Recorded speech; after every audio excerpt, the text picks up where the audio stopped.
Hello, everybody. Welcome. I'm glad you're here, Chris. So glad you're coming back to help us get more education out into the community. And, we're going to be talking about engagement, how to build engagement, how to build companies, how to build teams practically for an LO. And one of the things that I know is really important to me, and I know you, is that when we engage people, we want to get their feedback. So we don't want people to have to wait until the end. If you're out there right now, you want to turn on your camera and you have a question, we'll let you into the conversation.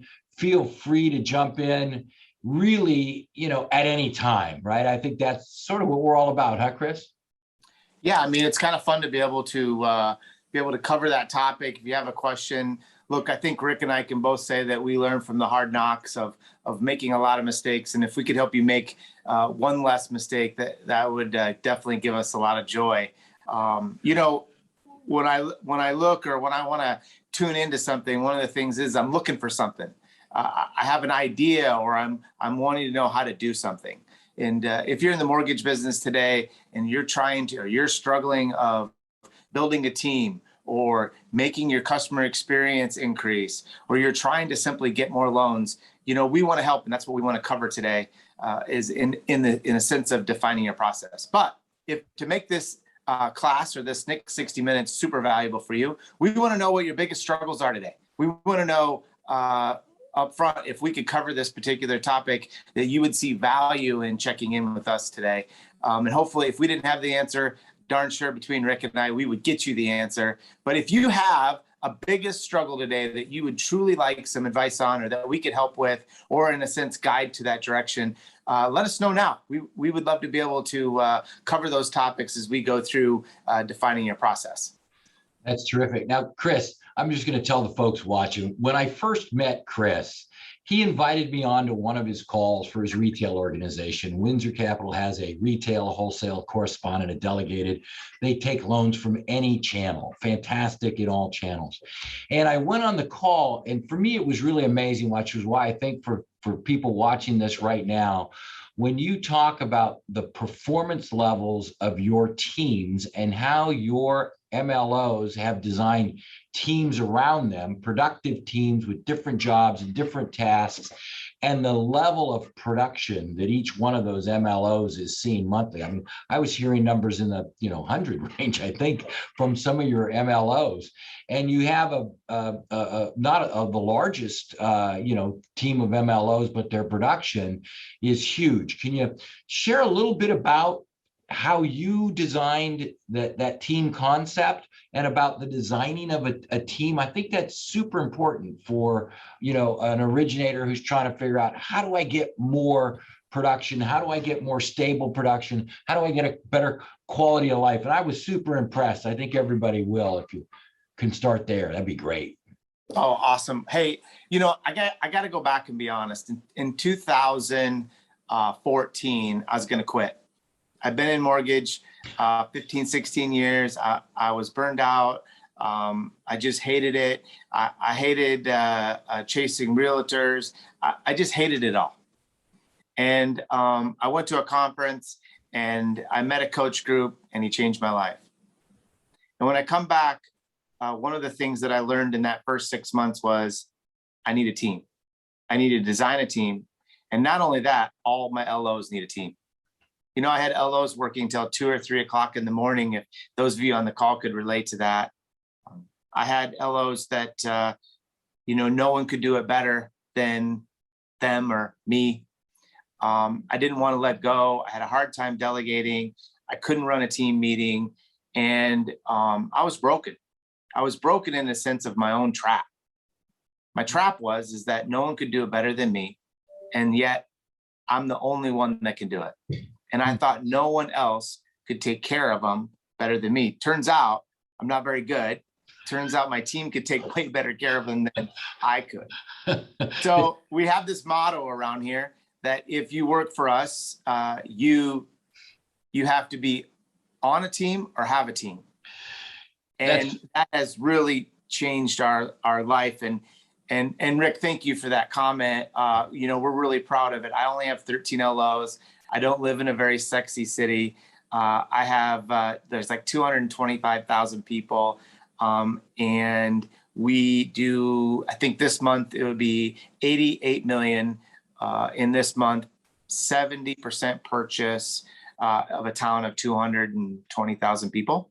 So 13 LOs, it's like crazy. Those are right. They're huge numbers, huge market share. I know you own the Dakotas basically, but for production. But let's move on that, because one of the mantras that I used to have was, if it wasn't broke, break it. Right? Right. You should constantly be re-examining your processes. And you just hit a real critical point. I always look for people who are better at their function than me. If I think I'm better than them, I don't really need to hire that person. So if you're building out a team, who's the first person that you go after? How do you make that decision about who your first hire is, and what's sort of the standard approach, to that for you and your teams? Made a lot of mistakes in this area. Obviously, if you don't have a direct submit processor, that would be your first. Having a direct submit processor and working through a team, I think really truly changes the customer experience. So if you're working for a wholesale channel and you're able to direct submit to having your own processor, well, that's a win, because how you're integrating and how that happens inside your team. If you don't have a direct submit, you need to have a controller, a person that's going to be controlling that customer experience, giving them an update, creating that process in a sense that the customer knows. Listen, the customer's scared whether you know it or not. The customer's scared whether they've done one loan or 15.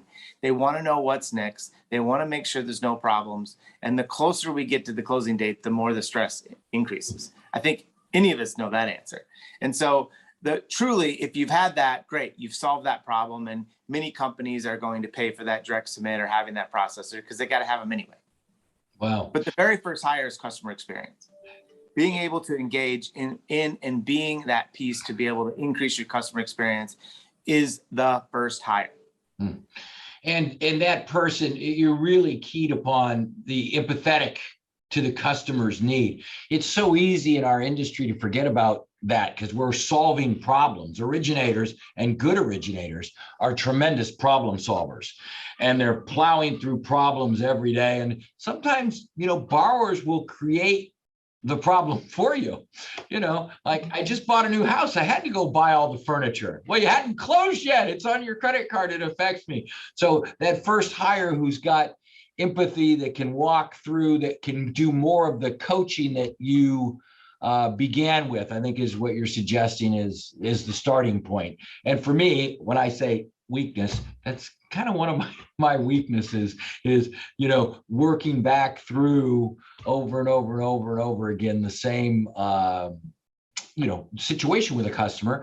And there are people who are very, very good at that. So I think those two comments kind of come together. Look for your weakness, think about your customer, make sure that your first hire is going to augment maybe a weakness that you have. And they're also going to think of your customer first rather than anybody else around you. Yeah, they're the extension of building this loan officer team. There's a lot of things that happen that could be done at a less per hour wage. And I think you need to ask yourself, if they could do it 80% as good as I, then I need to pass and delegate that duty. As an LO today, I think the biggest secret is to be able to take on a task, master a task, hand off the task.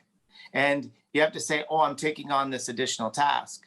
Then what other tasks are you going to give up? Yeah. And customer engagement, gifting, having that social media posts, controlling your videos, walking and managing some parts of the pipeline is crucial pieces that an hourly per wage person can do.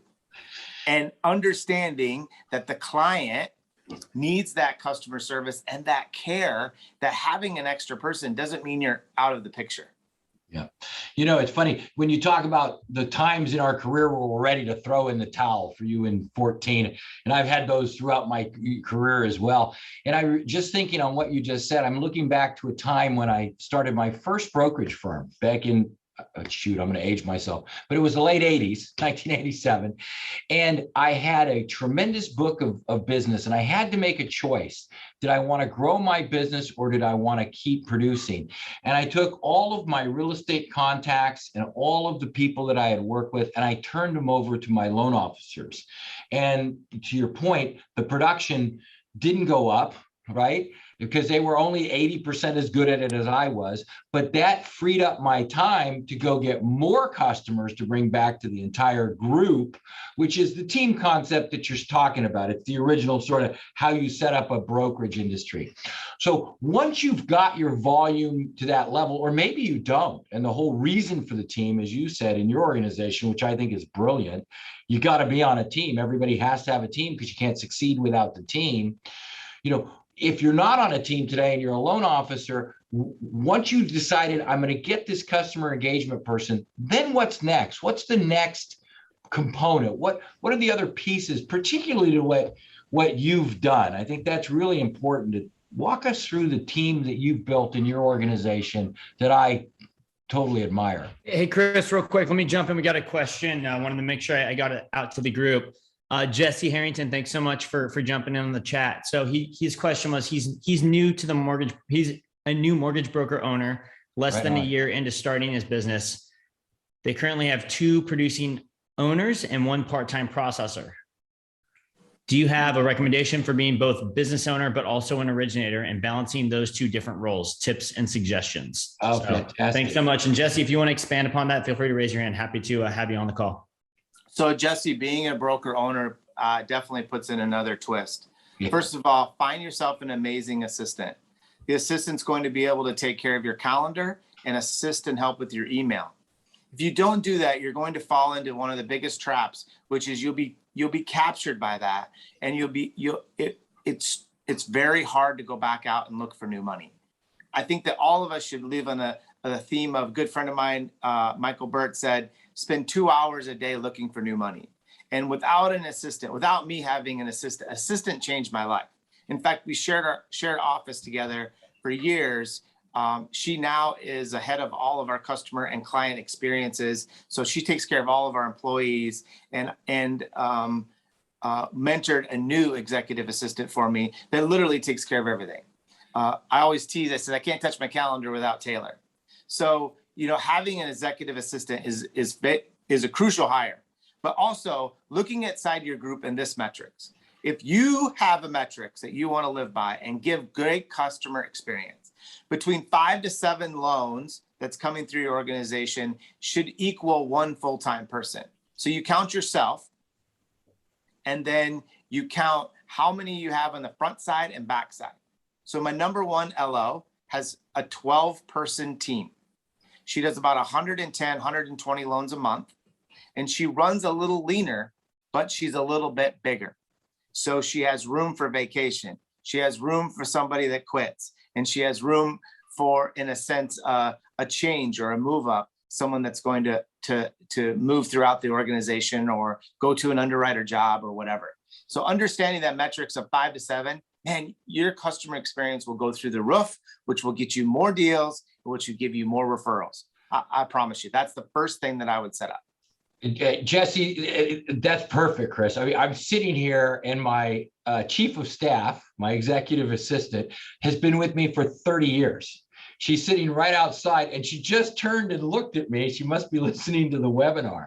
And she has done everything for me in multiple companies for years. So ended up doing HR, managing staff meetings, overseeing operations pieces. So that one person, that one that you work with every day that starts to understand how you think and what you need is very important in your journey. Managing relationships with your lenders, all sorts of things that a good assistant that will grow into a chief of staff space, or always be the assistant, whatever your titling becomes, for me has been critical, and crucial, because when you start to build out your teams, you got to build it on a solid foundation, and one hire builds on top of the other. And I have engineers that have been with me for 30 years. I've got people that have worked with me through various companies for very long periods of time. So if you're good to your staff and you create opportunity and you create a good work environment, that's a tremendous start. And the other thing, Jesse, that I would say on that is when I started my first brokerage, it was just me. And, if I didn't close loans in that first month, I was going out of business because I didn't have enough reserves to pay the rent. I was 27 years old and too young and naive to think I could possibly fail. But I found myself early on getting attracted to the operations pieces. I was more drawn to the things that I felt like I could solve problems and do things than the things that I was really good at, which was selling and the things that Chris is talking about. So it's really, in a new brokerage, it's about focus, focus, focus. Try to delegate that work out, stay focused on the things that you're strongest at, build out your team for the company, as well as building out your team for your production, because they're two very, very different things. Yeah. Two things is that if you're a broker owner and you're on this call, it's super frustrating. I work with a lot of brokers on the wholesale side, and I say, what's your path? Who are you going to hire? What are you going to hire? And I hear it all the time. Well, I hired this LO to hang their hat on my license, and I won't do that. Like, all my LOs get coached every single Tuesday. It's a topic, it's hard work, but watching them grow and be successful in what they see as success, it gives a lot of joy. So creating a coaching program to where all LOs inside your company is working together, start it now, and it won't be hard to, it's hard to start when you're in business a long time, and then you come to your LOs and go, hey, we're doing a coaching deal and it's mandatory, you're on it. As in, you start it and it's like, this is part of our culture. If you're wanting to get better, we want you to help and motivate not only yourself, but also the other LOs that are on this call. So starting that LO coaching deal will change your company, I promise you. Number two, understanding the different positions. So LP1 is a loan partner one, which handles everything for the upfront piece. You have the executive assistant handling your calendar, managing your day-to-day, even giving you your call list of who you should call. Like, I'm the guy that if I come to work and you show me what to do, I'll just do it. But you give me a little free time, I might goof off. And so a good executive keeps you on task. I always say to Taylor, hey, your job is to take care of me. Make sure I'm doing the things that I need to do. I kind of like getting bossed around. So LP1 handles everything up front. They're going to be able to take an application. They're going to be able to get it set up. They can send the needs list. They're managing your calendar to where you show up like a surgeon. And a surgeon walks into an operation room, puts his hands up in the air. They put the gloves on. He performs the surgery and he walks out. And a good mastered LO can do that and, in a sense, create amazing connection with their customer, and the team does the rest. And it keeps you doing what you're best at, engaging with your customer, getting a new one, getting the right loan set up, getting the prelim signed, back to the team. And lastly, learn the handoff. If I said, listen, I'm going to get everything set up, Rick's going to take great care of you, Rick's amazing. In fact, if I did my loan, I'd have to have Rick do it. He's going to get everything set up for our appointment so you're ready to go, so I'm not wasting your time. You're going to love Rick. They have no problems utilizing your team when you do a good handoff. Rick's going to give you credibility. And every LP1 needs to mention your name 3 times. You're going to love Rick in his appointment. Rick is really good at mortgage. Rick's going to take great care of you.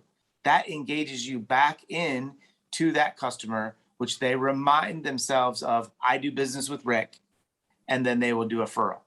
Fact, team will get you more referrals than you can. Rick? Yeah, totally agree. I think I want to take this and now sort of pivot it a little bit into, setting up that weekly agenda and managing that team. And maybe you can describe for us some more of those positions while you're doing that. But we have a weekly stand-up, and that's what we call it. And every Monday morning, everybody gets on the call and we go through what you accomplished this week, what you're going to accomplish next week, what you missed, and then finally, what roadblocks do you have? And everybody on the team goes through their list, and it's a smaller group. Everybody spends 3 minutes, in here's what I said I was going to deliver. Here's what I did deliver. Here's where I need help from the team. And the work that gets assigned amongst the players happens on that call. Hey, Fred, I need your help because I've got this roadblock with this customer, or I've got this problem on this transaction. So the team comes together, the team coalesces around a set agenda.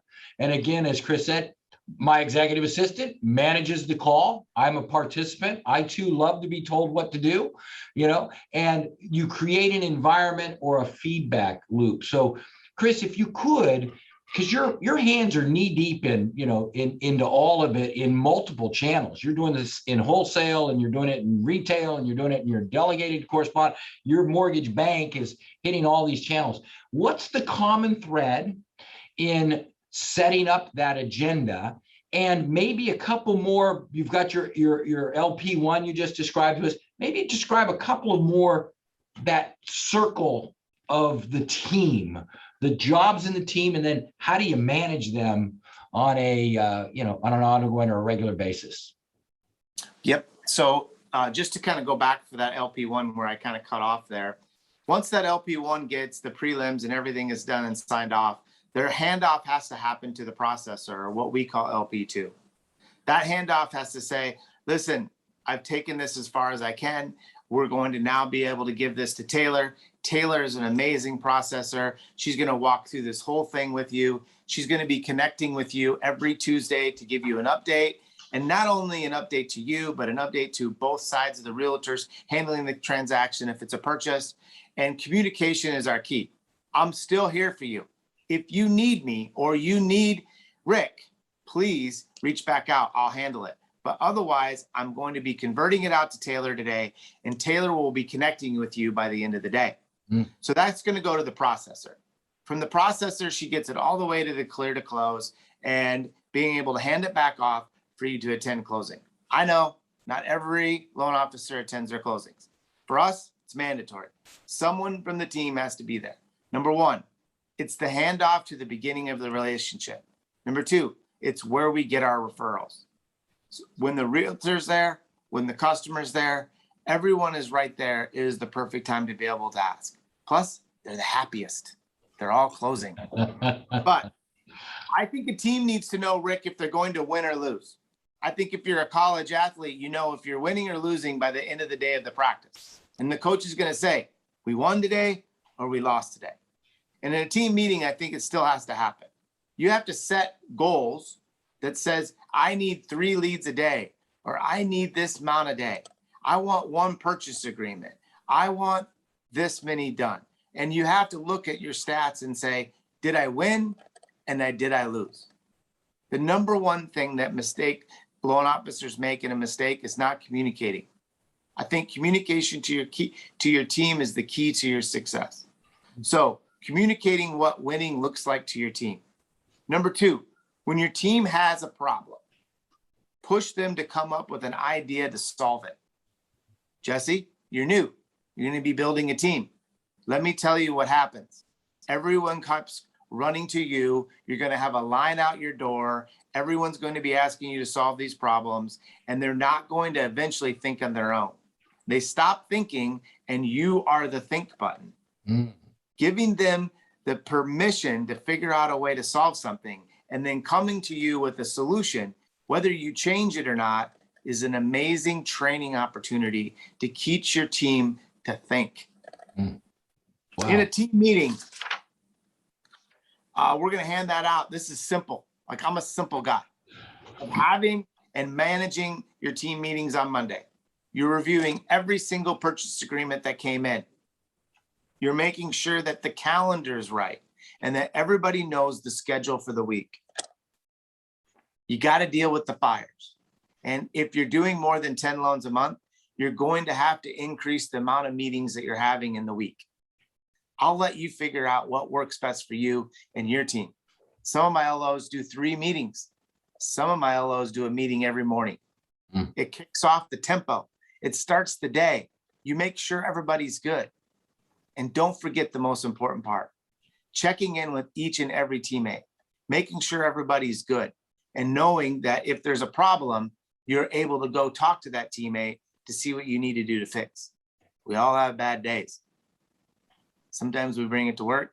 Sometimes we bring work home. But this is an ability for you to do your check-in. New apps. What do we need to do? How do we need to do it? And how do we need to make sure it gets to the next level? And then ABC assignments. Your job is to be able to delegate where you're going. Are these tasks being done? Are you completing the things that you need? And mine is, in a good team meeting, you're looking at your pipeline. You're looking and understanding where each file is at. And if it's past your expectation of days, for instance, if it's sitting in prelims and you don't got your prelims signed and it's day 2 and it's due tomorrow, then that's a fire that needs to be assigned and make sure that that's handled. If it's been in underwriting for 5 days, or you couldn't get the conditions and it's been there for 4 days, you need to know, you need to figure out why and give the delegation of how to be able to get that file to the next milestone. I look at milestones, not closing date.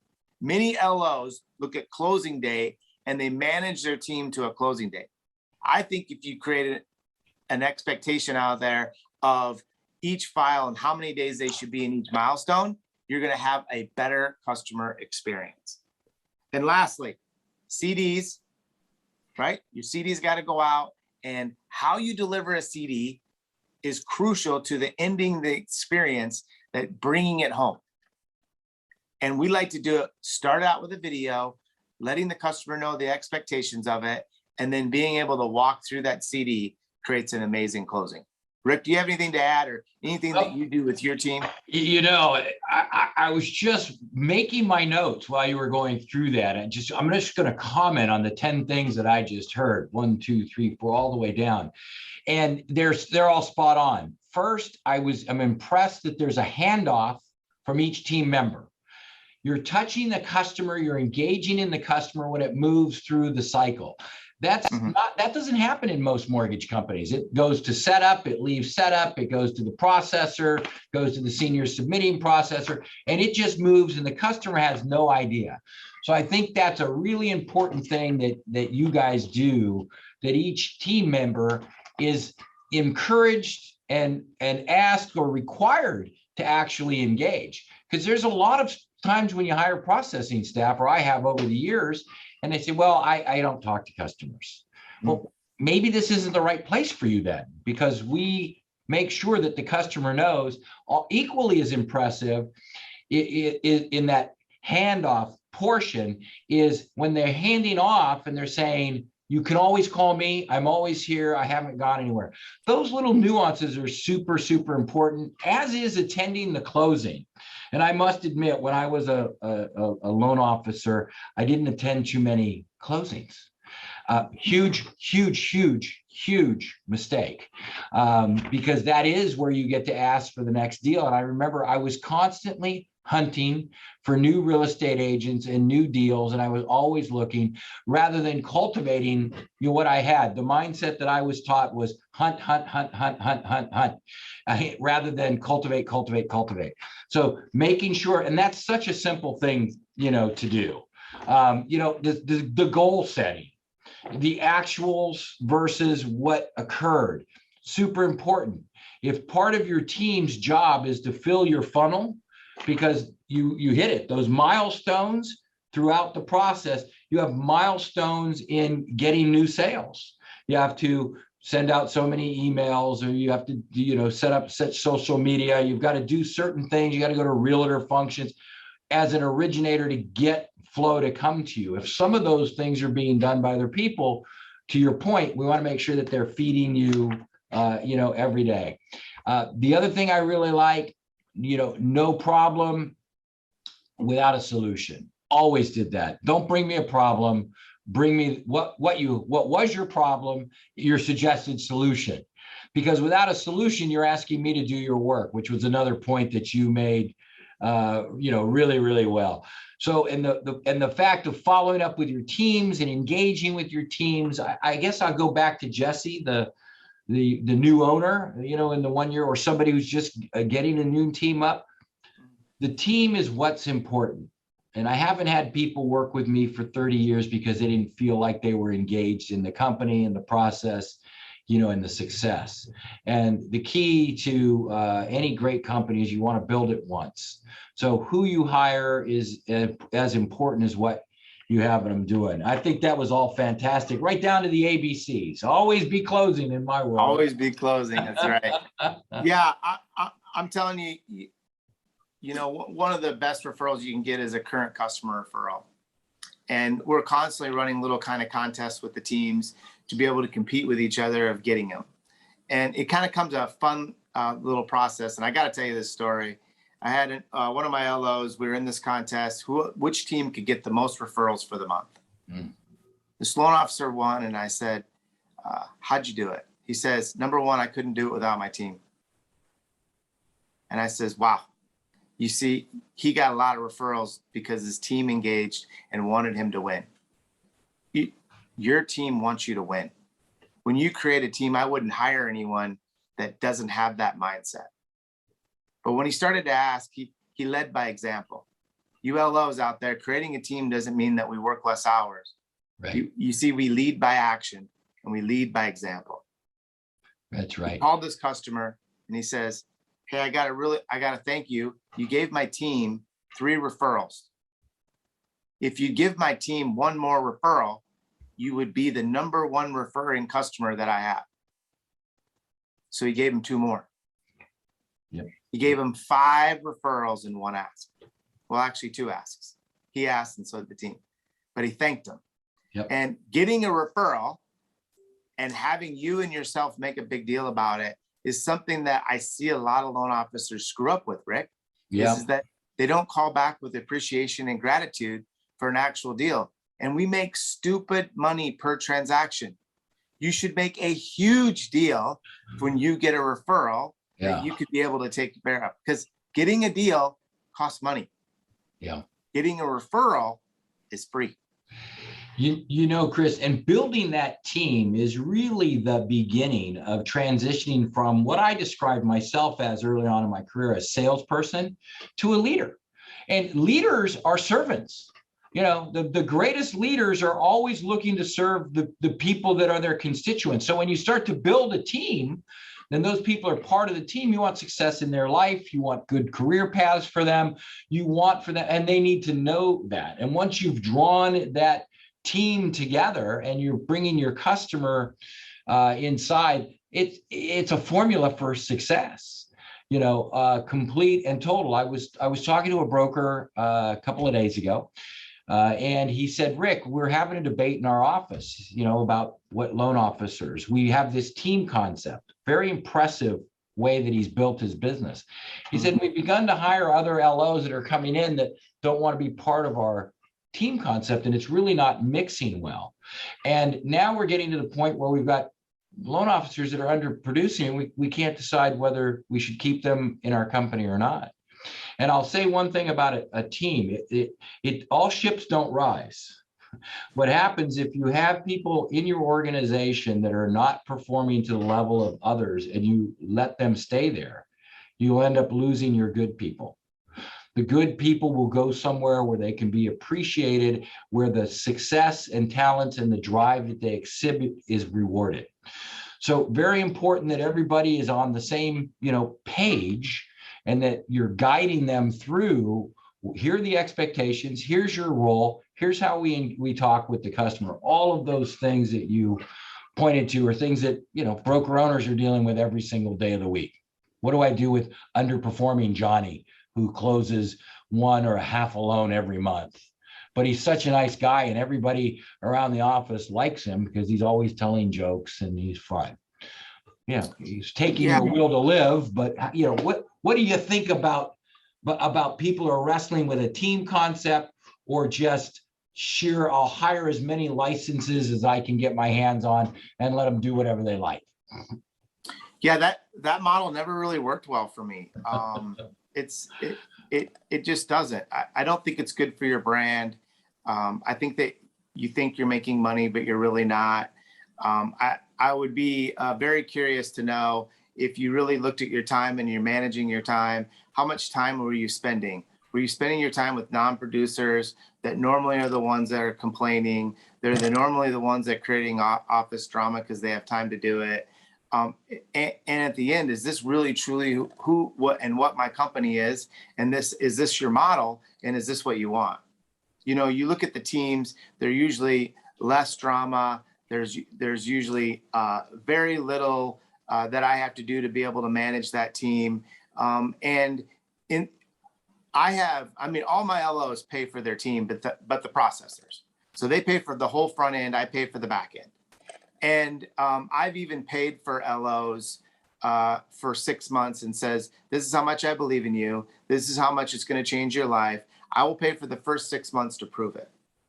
Mm. But I also have had a conversation with an LOs that said, hey, when I made the switch and the change, I needed to fight for it. And I'm telling you now, if you're on this call, it's worth fighting for. I went to that LO and I said, you're not on a team. And in the next 90 days, you need to pick one. Now, listen, you're going to get a reduced comp to go on that team, but then you don't have to pay for the team. Or you can go work somewhere else.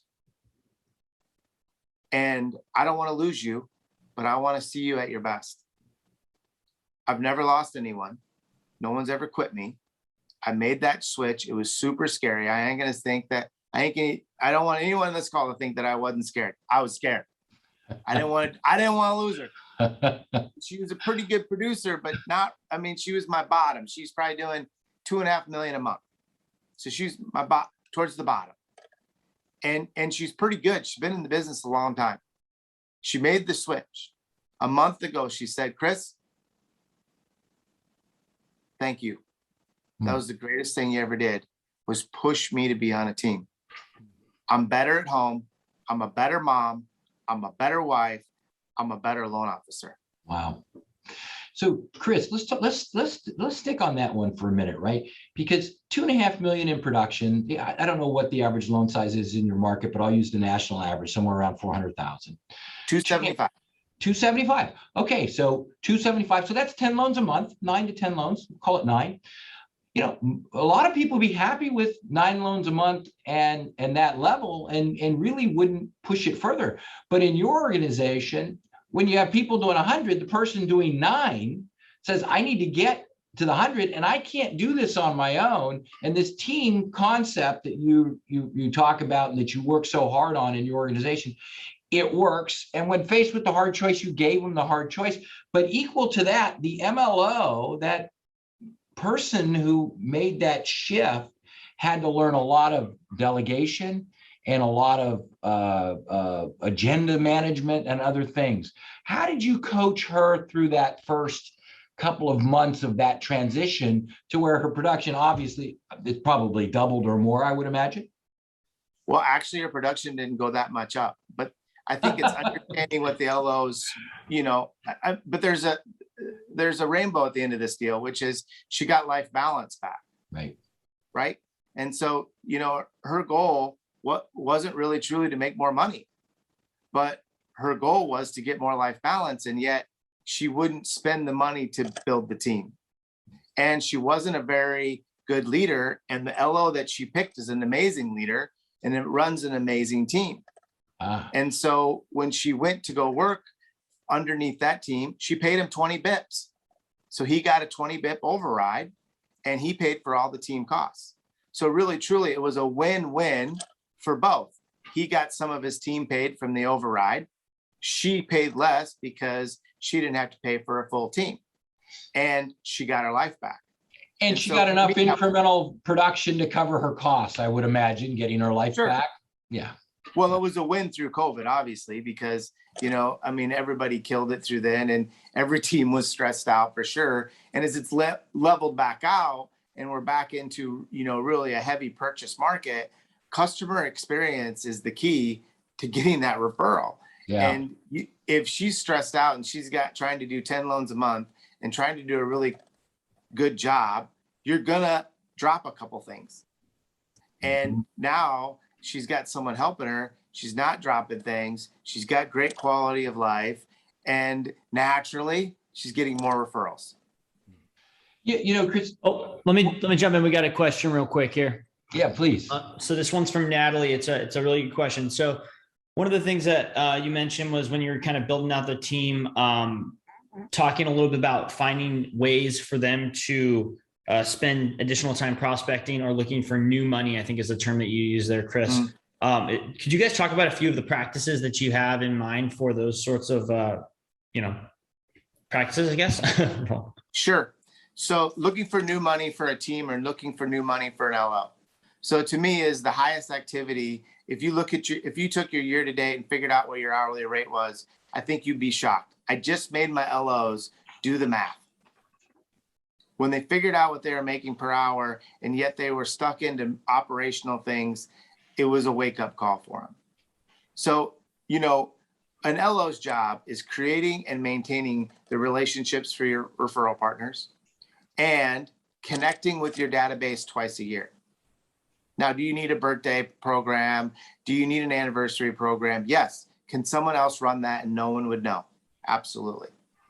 For the team, I think that you could delegate things that have to happen within to be able to create new money. Number one, Tuesday update. Every customer, every buying and listing agent needs to be connected. To me, the team can do the customer. You need to do the realtors. Two, the team could be able to connect back in with the pre-quals. Maybe you take 1 week and your team takes 1 week to where you're connecting in with all of the pre-quals. We all have lots of pre-quals right now. If they go past 30 days, the chance for you to convert is lower. Go back and do the math. You'll be shocked. We just did. It was a big eye opener that we want to increase the amount of touches to our pre-quals, especially after 30 days. And it costs money to get a customer approved. You're spending your time, your team's time to being able to do that. How you're connecting in through cheesy gifts, through email, through video, through actually picking up the phone and going, what is your biggest struggle? What are you looking for? Maybe I could look at a different dollar amount, and then connecting back with the realtor to get the feedback makes you even more powerful of why that realtor wants to work with you. Hey, I'm looking the best way to do that. And lastly, I'm looking for. Oh, sorry. Go ahead. So one more thing. I got a 2-minute warning. Thing is that doing your first payment calls. The first week of the month, everybody needs a payment call when it's their first payment. Hey, Rick, how you doing? How do you like the house? What's your favorite thing? Listen, the most important thing is coming up that no one likes. It's their first payment. Do you know where to make it? Do you have any questions? Can I help you get it set up? And lastly, can you do me a favor? Can you send me 2 customers this year? It would be my honor, and it is how I make a living, is by customers referring me. It's an easy roll off. Rick, go ahead. No, that's fantastic. I was just going to say, I'm expecting one of those cheesy presents that you I'll send you some at Christmas or my birthday. But I did want to, because I knew we were getting towards the 2-minute. You just nailed a whole bunch of things on engagement. Can you close with engagement? What things should people be doing to keep customers engaged? I'm going to tell you this. It's really simple.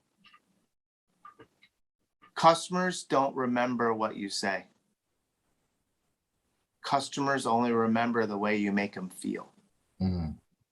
If you make a customer feel safe, if you make a customer feel important, they will be your fans forever. If you figure out that, you've won the game. Terrific advice. Alex, we got to close on that. That was fantastic. I was about to say that is a proverbial mic drop right there. Yeah, so right. Thank everyone for coming out today. We have this recorded. If you want to share it with your teams, we'll be sending it out to everyone as well, and you'll be able to see it on our Facebook page as well. So thank you so much, and have a wonderful rest of your week. Chris, as always, I completely enjoyed it. Look forward to doing it again. Thanks. Talk to you soon.